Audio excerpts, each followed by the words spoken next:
George started his aquaculture career in 1975 as a researcher, instructor, extension specialist at Texas A&M. And I think we met the first time when he had a redfish conference down in Corpus Christi, which was a few years ago, right? So George served 25 years as president of the Global Seafood Alliance, now leads the Center for Responsible Seafood, a new improver program that leverages digital technology to help smallholder farms begin their sustainability journey to certification. So George, I'll turn it over to you, buddy. Kevin, thank you so much.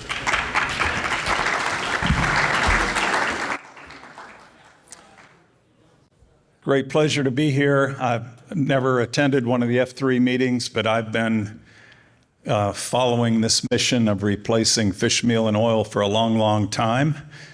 Even when I started in the feed business in 1990 with Ralston Purina, heading their international aquaculture program, when I read the literature then, there was so much going on with fish meal and oil replacement. I'm just humbled to be speaking to this group because I think it's a very noble cause. And what I have to talk about today has nothing to do with work on nonprofit groups, which I'm very passionate about. It's a separate arm of my real job, working in the aquaculture business. And after 10 years with Ralston Purina and a little bit with Monsanto, I started my own aqua business. And I was always frustrated that at Purina we never had enough nutrition testing facilities.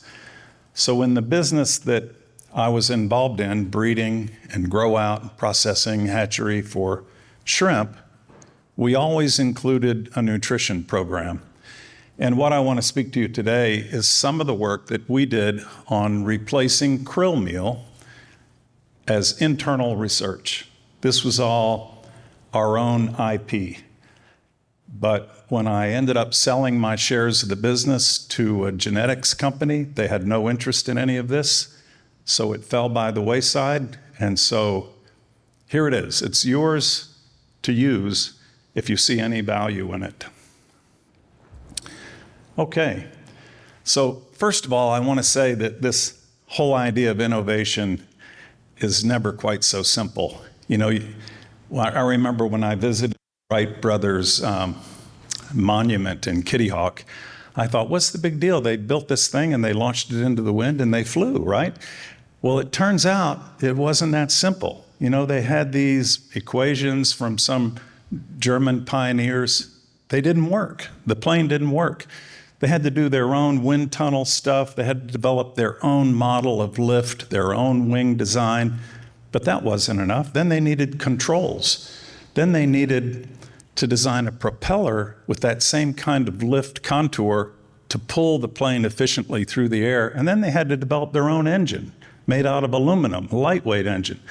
So their innovation was four innovations.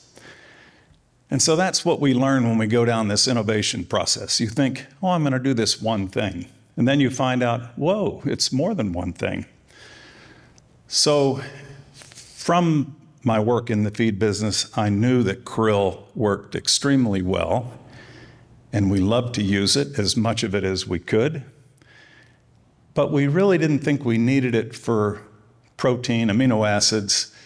For one thing, we could breed the shrimp in our breeding program to select families that tolerate high levels of soybean meal. So you can use genetics to help you develop stocks that can use plant proteins. But it's the attractants. Nobody ever talks about the attractants. You can't formulate for attractants.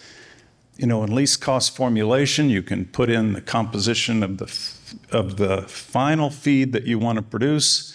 You can put in all your raw materials and their prices, and you can ask the least cost formulation system to solve the equation. What's the cheapest feed I can make that meets these criteria, except for attractants? You have to just put those in because nobody understands it.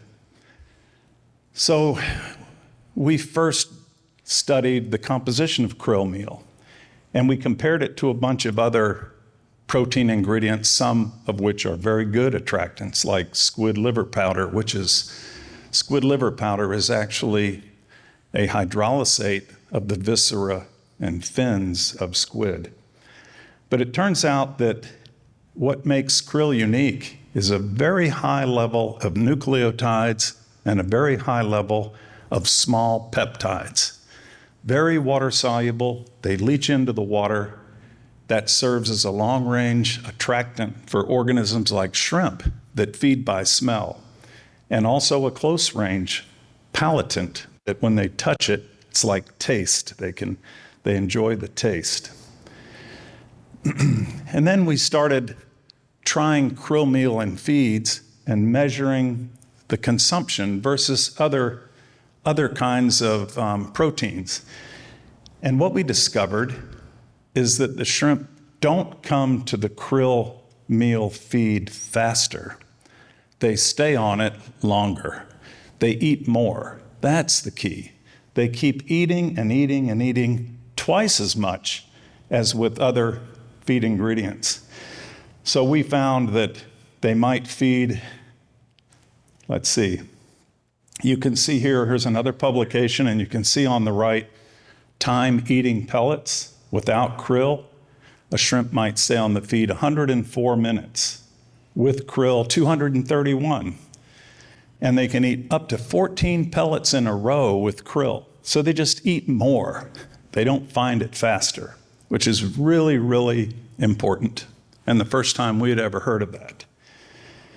Then we sought ideas for how to replace those compounds that we analyzed in krill.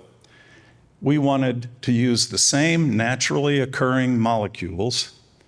We wanted to have an attractant component, long-range detection, palatability, and also one that stimulates growth. And we turned to this guy. His name is Charles Derby. Chuck, really super guy at Georgia State University. His whole career is on olfactory mechanisms in invertebrates. And he developed a bioassay system that we could never figure out ourselves. It's based on the number of times that shrimp grab at this emitter, which is that blue air stone. So you'll see, you can almost tell the moment that the extract is introduced in the aquarium, these quiescent shrimp smell it. There it is. And then they start grabbing. So the number of times that a shrimp grabs at that air stone over the course of 4 minutes is the score that this particular feed attractant mixture gets. And then you can run this quantitative assay with lots of different compounds, and you can compare it to krill meal. So that middle curve is the concentration-dependent attractant curve for krill meal extract. And the lower one is for our simplified mixture.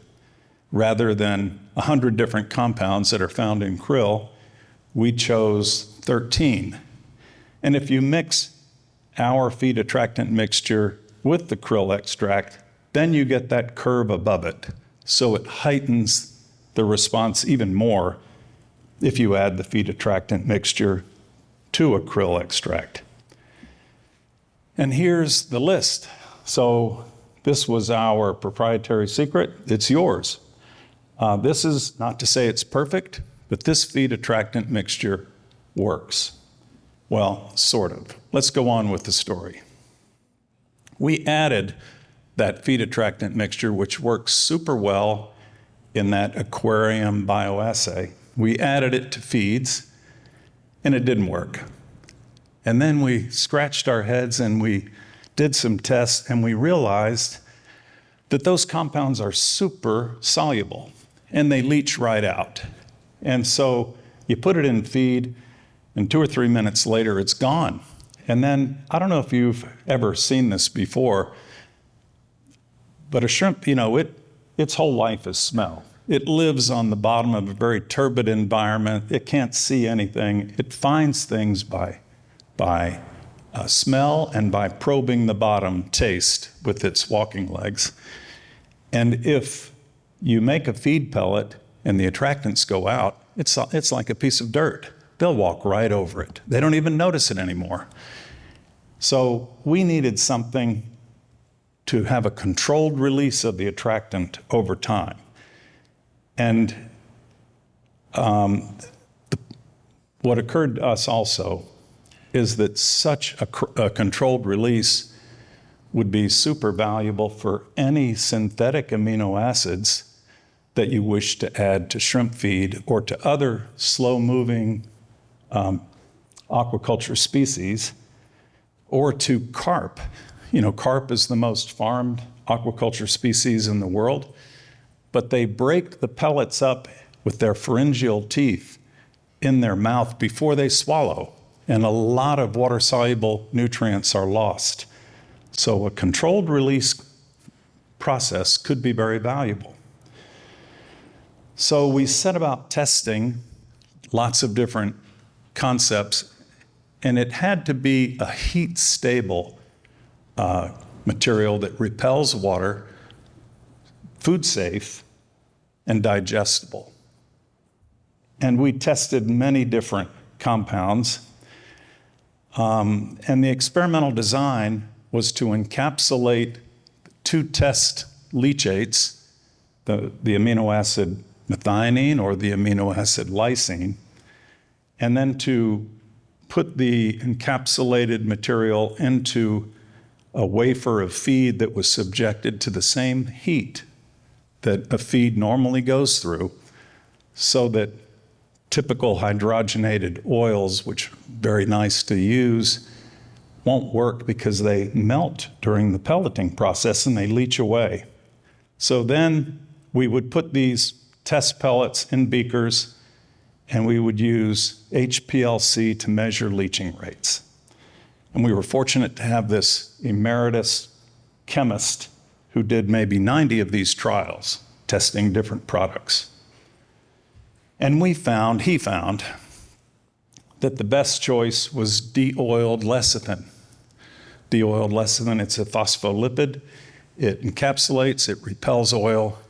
But then he told us, oh, I made it with these, I dissolved the de-oiled lecithin in hexane, and then I precipitated it onto the lysine and methionine using acetone.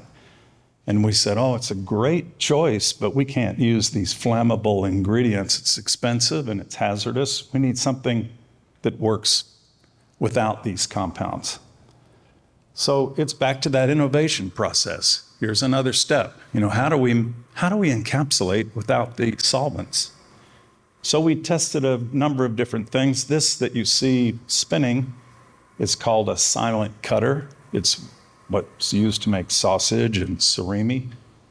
And we also tested a regular feed mixer. We tested a twin screw extruder, a granulator, and we found the silent cutter was the most practical and effective. It's not necessarily the best, but it worked. It worked in these trials. And then we put it together. We encapsulated the premix. We put it in feeds. This is at our breeding center in Kauai, where we have a nutrition setup like we did at each of our farms. And we compared to a control diet that had 25% fish meal. So our test diets had no fish meal. And the one with the green bar, let's see, yeah.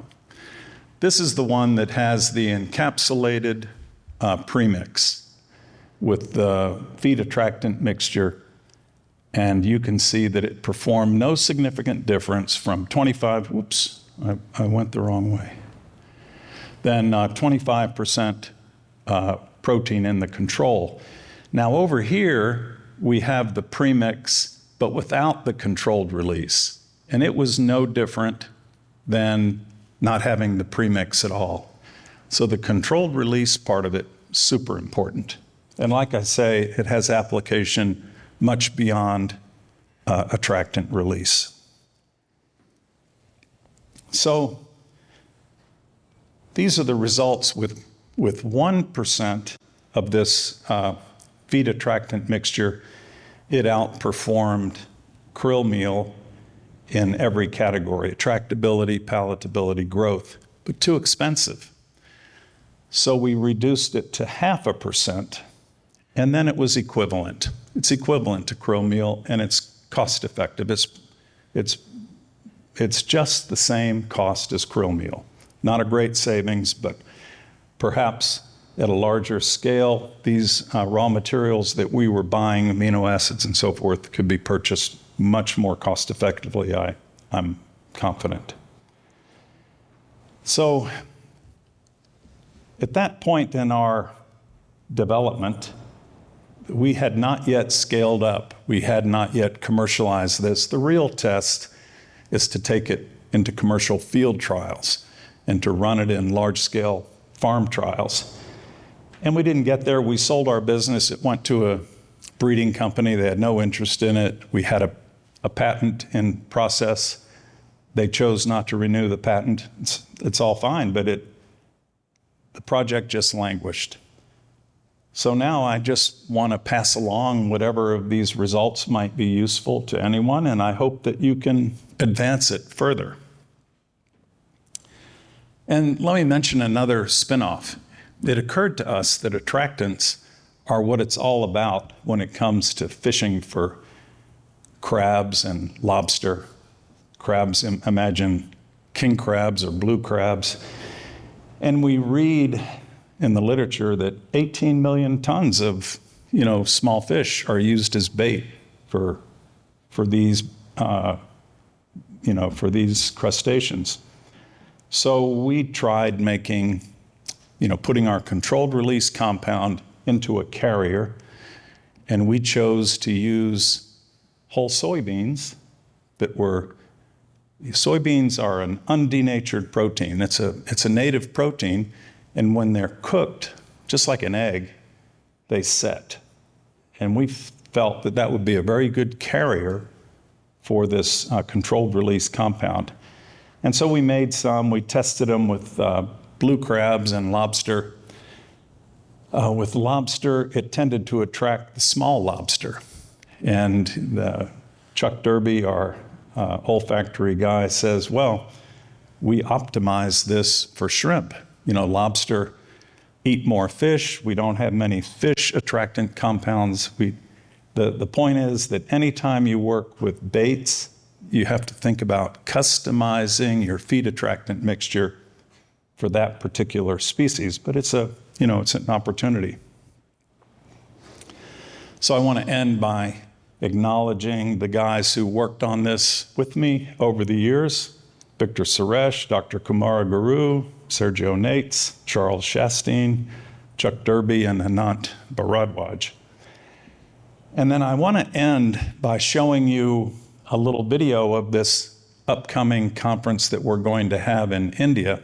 And the reason is a little bit different. We're all talking about replacing krill meal, but there's another way of improving feed management, especially at the small farm level.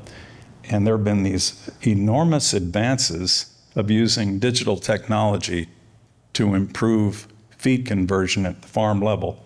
And we'll be demonstrating it at this conference. And I would love for any of you who can to attend, go on the field trip, etc. So here we go. It's going to be in Chennai, India.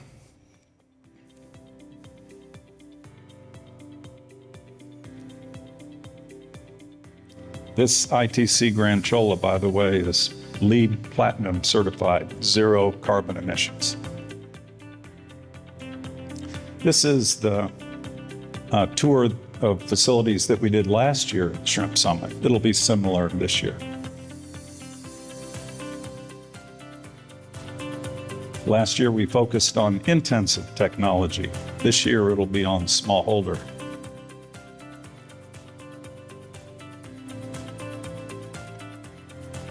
And this group, Aqua Exchange, is one of the leading digital technology companies that's really making a big difference.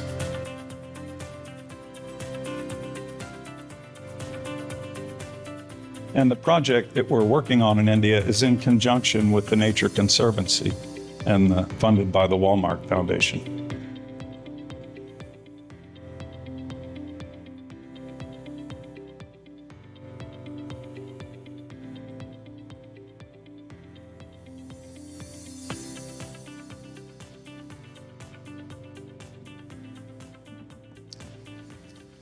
So anyway, that's it for me. Thank you very much for your attention.